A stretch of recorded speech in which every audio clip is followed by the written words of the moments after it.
Olá pessoal, tudo bem? Que vos fala o professor Salomão. Pessoal, vamos aqui dar seguimento aos nossos trabalhos. Bem, meus queridos e queridas, vamos aqui, portanto, tratar do último tema relacionado àquela classificação, naquela orientação de constituição, suspensão, extinção, exclusão do crédito tributário.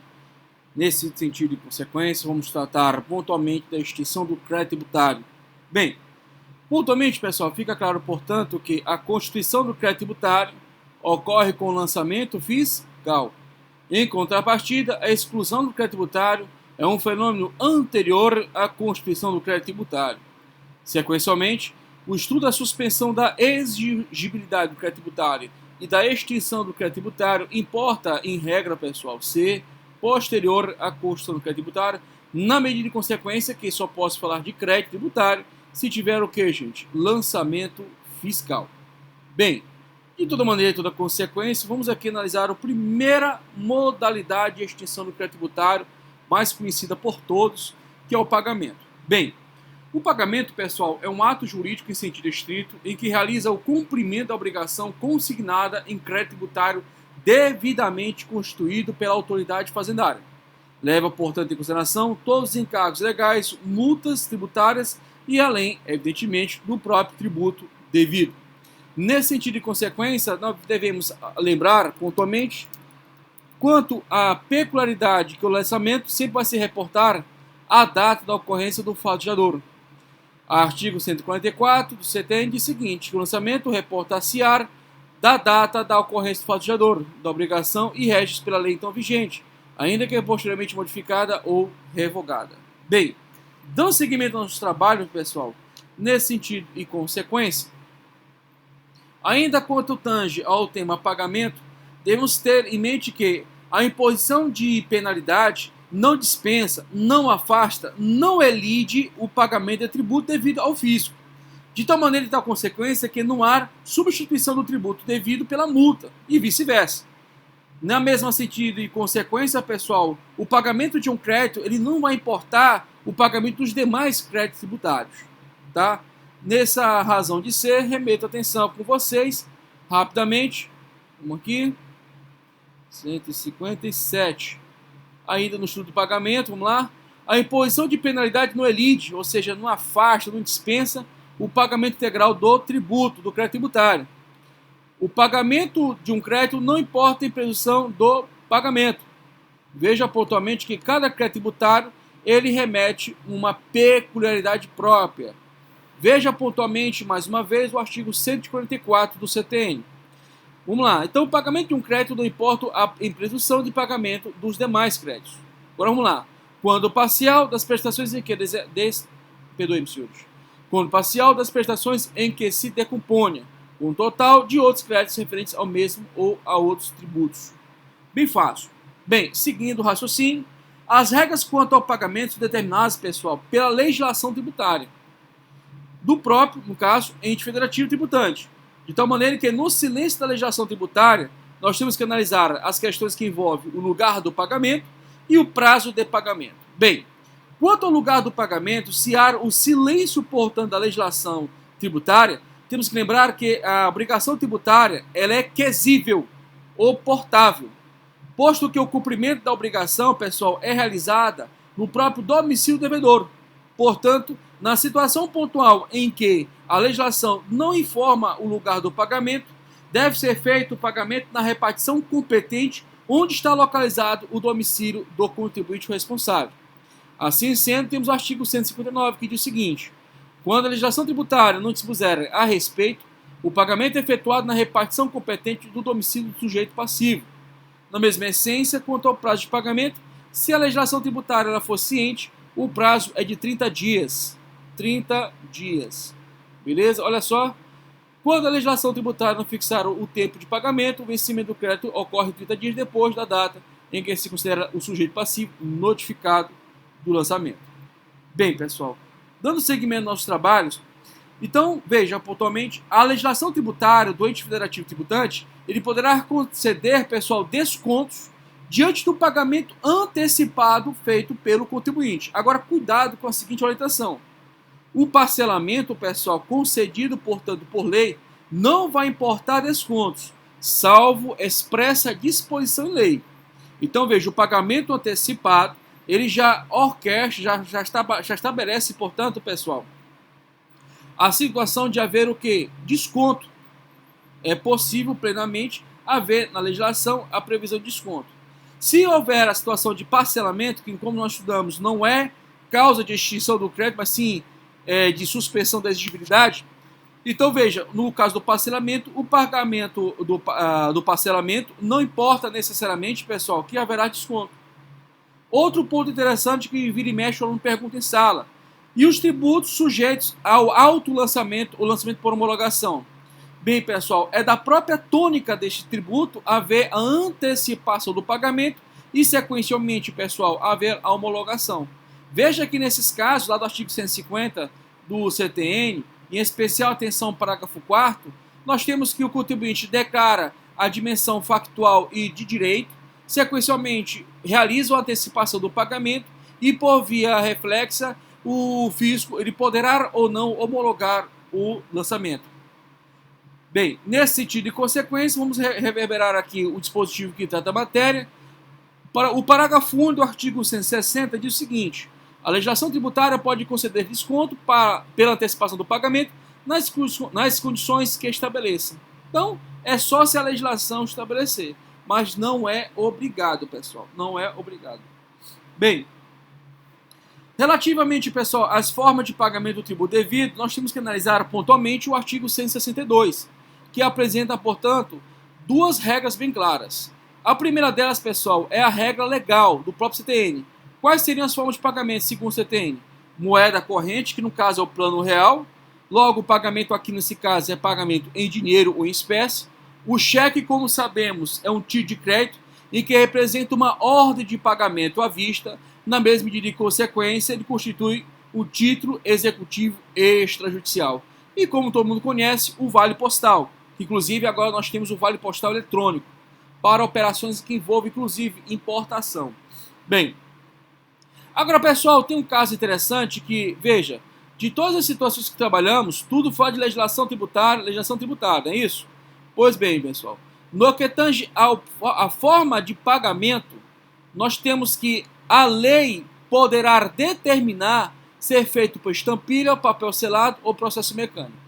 Pessoal, não é que a estampilha, no caso especial, o selo do IPI, o papel selado ou processo mecânico, por exemplo, o selo da carne, que é colocado na própria superfície da carne. Nessas situações pontuais, existe uma moeda ali. Não. O contribuinte responsável, pessoal, ele faz, portanto, a aquisição, ele onera, ele paga ao fisco, obviamente, e para ter, portanto, a segurança de que não haverá, portanto, embaraços em razão de suposta sonegação, suposta não pagamento de tributo, ele vai, o fisco dar para ele, respectivamente, os selos, né, para ele geralmente colocar ali em determinados locais do produto. Eu lembro muito bem, uma vez que foi deflagrada uma operação e dessa operação tinha várias bebidas alcoólicas que pontualmente, inclusive foi aqui em São Luís do Maranhão, que tinha bebidas alcoólicas e tinha o selo, né, a estampilha. Eu não sei te informar se essa estampilha, que eu sou muito sincero, ela era realmente em razão da aquisição junto com a Receita Federal ou se era uma fraude. Mas a gente percebia que nas garrafas havia um monte de estampilha, inclusive aquelas bem feitas, né? Mesma coisa o cigarro. No cigarro tem lá o selo do IPI, que modernizou-se, não sendo mais chamado de estampilha. Tem livros que ainda chamam de estampilha. Por exemplo, o livro do Cláudio Carneiro, ele utiliza a expressão estampilha. E, ao meu ver, não está errado. A questão é que o fisco, a legislação usa a expressão selo do IPI. Mas se você que atua na área, você sabe que o próprio fisco, muitas vezes, eles mesmos oscilam. Estampilha, selo do IPI, enfim. Então, pessoal, não estar equivocada ainda a previsão de estampilha, tá? Bem, dando seguimento nessa nossa trajetória pontual, lembrar pontualmente que a legislação ela aponta que o lugar do pagamento e o vencimento do para-pagamento é definida, portanto, pessoal, especificamente pela legislação tributária, e quanto ao modus operandi, ou seja, a forma de pagamento, a hipótese 1, somente o CTN autoriza essas formas, mas se tiver previsto em lei, será por estampilha, papel selado ou processo mecânico. Beleza, pessoal? Bem, no que tange pontualmente ao computo, o cálculo do pagamento, nós teríamos que ter uma certa cautela. Primeiramente, para ver o cálculo do pagamento do tributo devido, primeiramente é o valor nominal do tributo devido. Ou seja, quanto em nominal, ou seja, quanto em si é o tributo a ser pago. Sequencialmente, ao acréscimo de juros de mora. Bem, se a legislação não estabelecer, portanto, se a lei não estabelecer, portanto, qual vai ser o juros de mora, vai ser a taxa Selic se for no âmbito federal. Se for no âmbito federal, vai ser a taxa Selic. Então, do silêncio, portanto, da norma legal, vai ser 1% ao ano. Isso também não vai excluir no cálculo do crédito tributário a ser pago possível ou não existência de penalidade pecuniária ou multa tributária. Bem, isso está especificamente, pessoal, lá no artigo 160, nós vimos 161. Bem, pessoal, o crédito não integralmente pago no vencimento é acrescido de juros de mora, seja qual for o motivo determinante da falta, sem prejuízo da imposição de penalidade e aplicação de quaisquer medidas de garantia previstas nesta lei ou em lei tributária. Então, o computo é valor nominal do tributo devido, está em mora, está em atraso, juros moratórios, juros de mora, 1% ao mês, sendo que, havendo lei prevendo diferente, vai ser o da lei. No âmbito federal é a taxa Selic, né, que é a chamada, é o Sistema Especial de Liquidação e Custódia. Esse aí a gente tem que, quem está estudando para prova para procurador Receita, tem que memorizar. É a Lei 9.065 de 95. Essa é a lei que rege a taxa Selic. Bem, e sequencialmente a existência de penalidade pecuniária ou multa tributária, se for o caso, tá? Nesse caso pontual, como há atraso, tem que ter. Bem, seguindo o raciocínio, pessoal, quanto à questão que envolve especificamente a prescrição e a decadência, lembrar pontualmente que mesmo que haja pontualmente um débito tributário e esse débito tributário não foi quitado, mas há uma morosidade, portanto, do fisco ajuizar a sua competente ação judicial, nos termos do artigo 174, vai ocorrer o que, pessoal? Vai ocorrer o fenômeno da prescrição. Na decadência, eu sequer falo de pagamento de tributo, até porque não aconteceu sequer com o estado do crédito tributário. Mas se a obrigação tributária ocorreu o fenômeno da decadência, não tem mais o que se falar, pessoal, em constituir o crédito tributário para pagamento. Bem, vou seguir o barco, vou tratar de outro tema bastante legal de estudar, que é a compensação. Pessoal, a compensação não é aquela circunstância das operações de crédito e débito que envolve, por exemplo, ICMS. Não é esse que eu raciocínio, não. Aqui, pessoal, resulta da possibilidade categórica de extinção do crédito tributário decorrente, evidentemente, de lei específica, que, diante de valores a receber em proveito do devedor do tributo, pode haver a compensação. Essa situação, por exemplo, que o contribuinte pagou a mais, ou, dependendo da operação que envolva, resultou um valor a mais, e ele quer, por base em uma lei, se beneficiar da compensação. Ou seja, ele sabe que ele poderá, pontualmente, exigir do fisco o tributo, ele pode, inclusive, exigir judicialmente, mas ele prefere encerrar a operação logo compensando. Geralmente, empresas, né, gente? Nesse sentido, procede nessa circunstância. Bem, a compensação é bem simples, ela exige, nesse sentido, lei específica, que vai determinar as condições, as garantias para que ocorra, portanto, a compensação, e aí, nesse sentido, poderá ocasionar a exigência de uma fiscalização prévia pela autoridade fazendária para verificação pontual se de fato é o caso ou não de compensação. Segundo ponto de análise, tem que haver, nesse sentido, liquidez, certeza do crédito, e, inclusive, é importante lembrar que a legislação não importa se o crédito já está vencido ou vencendo. Entendeu? Perdoe-me, se ocorreu já o vencimento ou não do valor do montante objeto do crédito tributário. Isso não importa. O que importa é a liquidez e a certeza, né? A liquidez e a certeza do crédito para se compensar. E terceiro ponto importante é a identidade entre os índices federativos. Eu não posso, por exemplo, compensar um crédito de ICMS perante o município. E o município não pode compensar créditos decorrentes de ISS perante a União. Então, veja, eu tenho que ter uma identidade pontual entre entes federativos. Compensação é muito tranquilo, não tem muita delonga. Bem, o que eu poderia falar mais? É lembrar pontualmente que existe uma lei específica que vai determinar as operações, portanto, de compensação, e essa compensação sempre envolve um ajuste mútuo. Esse ajuste mútuo não se confunde com transação, que é o próximo tema. Esse ajuste mútuo são ajuste de vantagem para ambas as partes. Bem, transação, a priori, pessoal, havia uma certa polêmica, inclusive na época de meu pai. Não, agora não, mas aí eu estou reverberando quase 30 anos atrás. Né? Eu tenho 10 anos de docência, quase 30 anos atrás. Então havia uma certa discussão se transação era ou não parcelamento, se parcelamento era uma forma de transação. Bem, ficou claro pela legislação atual que tem nada a ver uma coisa com a outra. O que tange a transação, pessoal, seguindo o raciocínio do ajuste mútuo, é a possibilidade de um consenso entre o fisco e o próprio devedor, com a finalidade pontual, pessoal, de ocorrer a extinção do crédito tributário. Pode acontecer pontualmente, pessoal, que o fisco identifique um valor muito exacerbado do débito, do débito que ele ocasionou em razão das operações pontuais com aquele contribuinte, e nesse sentido, em consequência, ele tem um valor elevadíssimo a receber, e o contribuinte, ele vê naquele caso que ele pode fazer certas circunstâncias, inclusive envolvendo de forma oblíqua compensações. Bem, nesse sentido, em consequência, eles entram em mútuo acordo, justamente para evitar, pessoal, circunstâncias de discussões judiciais. Bem, a ideia maior da transação é evitar litígios administrativos e judiciais.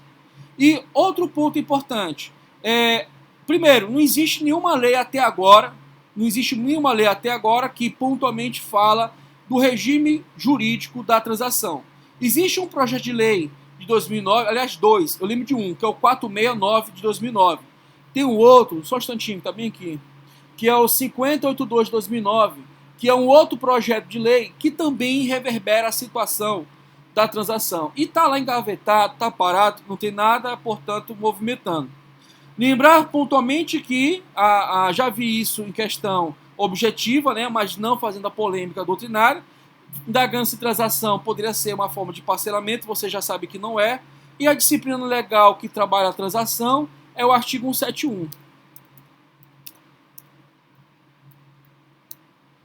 O artigo 171 diz o seguinte: a lei pode facultar, nas condições que estabeleça, o sujeito ativo e passivo da obrigação tributária celebrar a transação que é mediante concessões mútuas, importe, determinação de litígio e consequente extinção de decreto tributário. Essa ideia de concessões múltiplas pode ser uma obrigação de fazer, construir um prédio, né, fazer tipo uma atividade filantrópica, não tem, daí é uma situação muito aberta do que vai ser, portanto, efetivamente essa transação. Lembrar pontualmente que a transação não se confunde com remissão.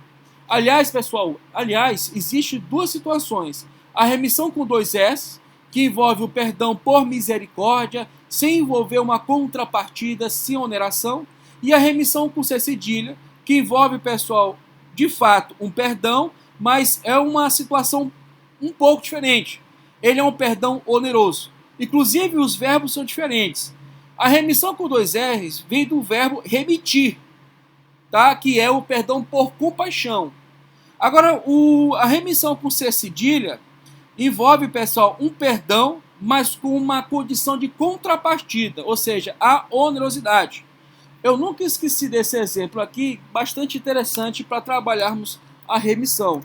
Está lá na Lei de Execuções Penais, pessoal. Lá no artigo 126. E, top de linha a literatura legal. Ela, inclusive, usa o verbo. Condenado 126 da Lei 7.210 de 84. Condenado que cumpre a pena em regime fechado semiaberto poderá remissão. A remissão que eu estou falando aqui é com 2 S. Quer ver? Olha aqui. A remissão que eu estou falando aqui pontualmente é a com 2 S. Remissão. Essa remissão é um perdão por compaixão, por misericórdia. Aqui o fisco simplesmente vê a situação do contribuinte e do responsável tributário e olha, cara, tu não tem condição mesmo de pagar, bicho. Fica tranquilo, zero. Vai embora, vai para casa, você não paga nada. Pessoal, mais uma vez, a legislação ela é silenciosa de como é que vai trabalhar acerca da remissão, sendo que a remissão sempre será concedida por via de lei. Bem, nesse sentido e consequência, pessoal, vamos seguir o barco adiante. O próximo tema seria a prescrição e decadência. Mas como você já sabe, eu já esgotei a matéria prescrição e decadência. Então eu vou partir aqui para a próxima temática da matéria, que é sem dúvida um tema bastante interessante, que é a consignação, a conversão do depósito em renda. Pessoal, você lembra na aula passada da suspensão da exigibilidade do crédito tributário, no que envolve especificamente uma ação judicial?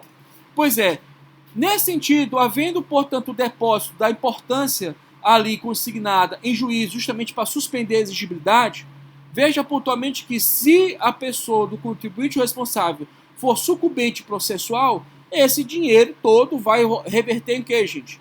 Em renda para o fisco.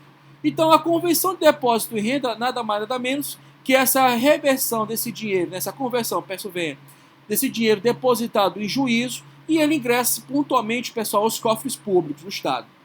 Bem, já vi em livro dizer o seguinte, como hipótese também de depósito em renda, conversão, a situação do contribuinte depositar administrativamente para se valer de a defesa administrativa.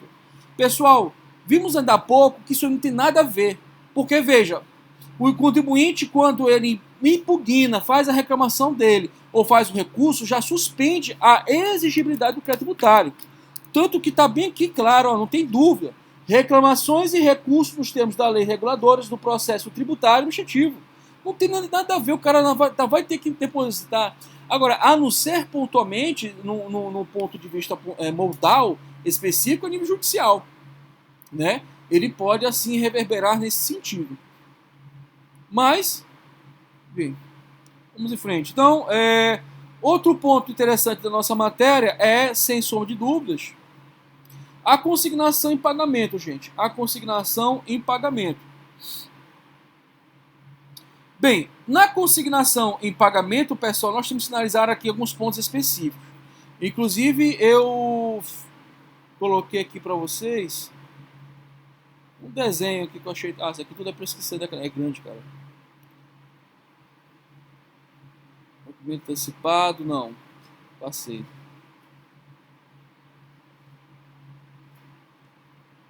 Ué, não coloquei o desenho? Só um instantinho, gente. Deixa eu ver aqui.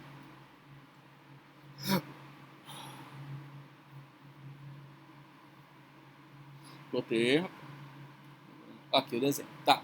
Deixa aí que fica legal para explicar. Então, pessoal, primeiramente, na consignação em pagamento é uma forma de extinção do crédito tributário.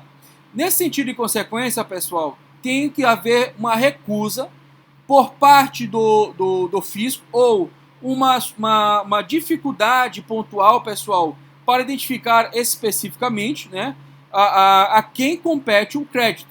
Então, veja, da medida em consequência que o fisco ele tem direito a receber o tributo, até porque é uma receita pública derivada, ingressa nos cofres públicos para a própria manutenção da marca estatal, o contribuinte responsável ele tem direito de realizar o pagamento do tributo. Então, veja, é um direito do fisco receber e um direito do contribuinte pagar.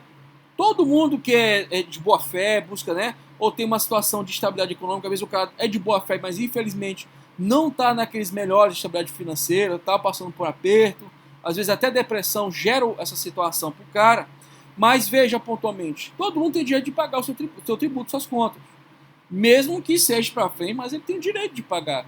Inclusive o sistema jurídico reconhecendo a inércia, né, desse sentido, e reconhece inclusive os fenômenos da decadência da prescrição pontualmente.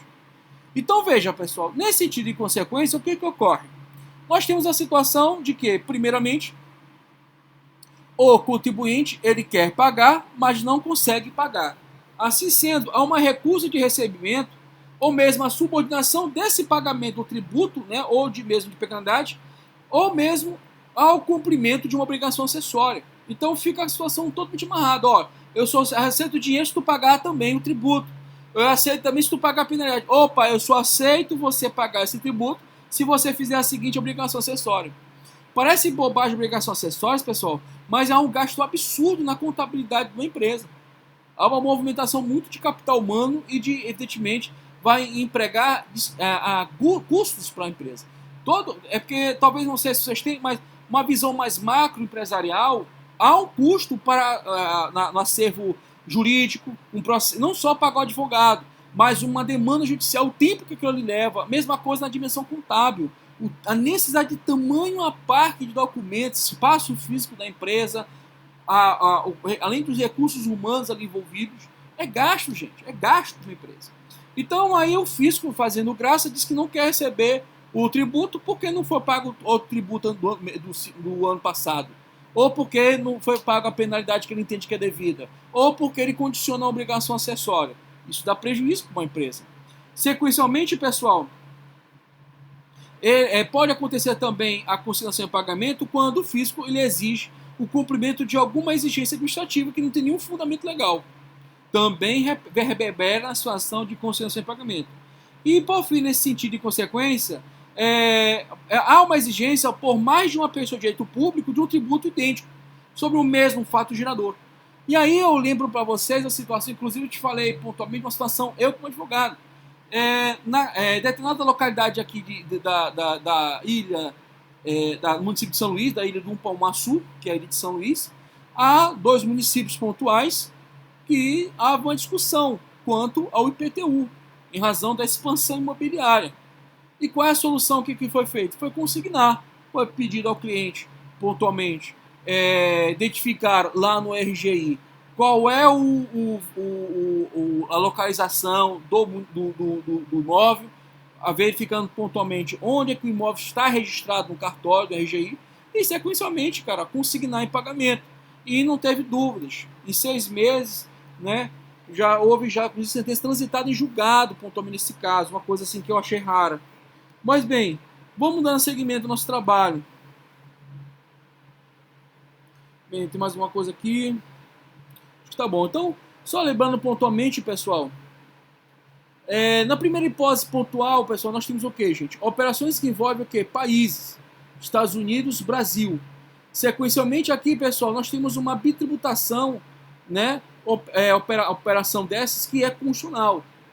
Né? Duas soberanias cobrando acerca de um mesmo fato gerador tributos. Então, veja, ali é natural que ocorra. Agora, pessoal, existe também uma situação interessante e peculiar que envolve o impostos extraordinários de guerra externa ou sua iminência. Aqui também uma bitributação constitucional e reconhecida por no direito. As demais situações em que envolve bitributação, pessoal, são elas ilegais e inconstitucionais. 2 municípios, por exemplo, cobrando PTU sobre o mesmo fato gerador, perante o mesmo contribuinte. Isso é um absurdo. Então tem que consignar em juízo e resolver logo isso aí. Bem, feito isso, decisão administrativa e reformável. Acho que é bem essa na próxima. Então vamos lá, decisão administrativa e reformável. Pessoal, isso aqui é bem simples. É a situação em que o indivíduo, observando os princípios do contraditório ante a defesa dentro do devido processo legal, e exaure inclusive o duplo grau de cognicidade administrativa, o recurso, portanto, a um órgão colegiado superior, e encerra o processo. Então, ali no processo administrativo encerrado, que é o que se espera, assim, tem que estar levando isso para o judiciário, e o contribuinte ganha a causa. Extingue o crédito, cara, porque ele ganhou o processo administrativo. Coloquei, inclusive, para vocês aqui, que nós vamos estudar semestre que vem, o processo administrativo tributário.